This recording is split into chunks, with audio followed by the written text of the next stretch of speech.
సమయం ముందు ఏవేలు గ్రంథంలో నుంచి 2వ అధ్యాయం 19వ వచనంలో, నీవు లేచి రేయి మొదటి జామున మొరపెట్టుము, నీళ్లు కుమ్మరించినట్లు ప్రభు సన్నిధిని నీ హృదయమును కుమ్మరించుము, నీ పసిపిల్లల ప్రాణము కొరకు నీ చేతులను ఆయన తట్టు తిప్పుము.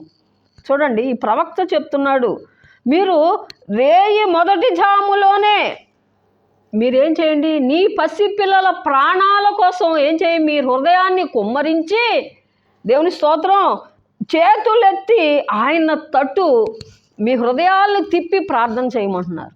దేవుని స్తోత్రం. నీ పసిపిల్లల ప్రాణము కొరకు నీ చేతులను ఆయన తట్టు తిప్పుము. ఎప్పుడు? రేయి మొదటి జాము. దేవుని స్తోత్రం. ఎందుకనంటే ఇప్పుడు రోజులు బాగోలేదండి, భయంకరమైనటువంటి రోజుల్లో ఇప్పుడు ఉన్నాం.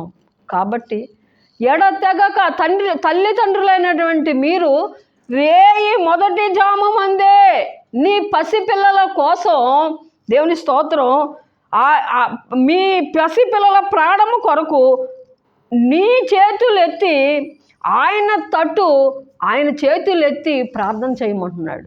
దేవుని స్తోత్రం. మరి ప్రార్థన చేస్తారా?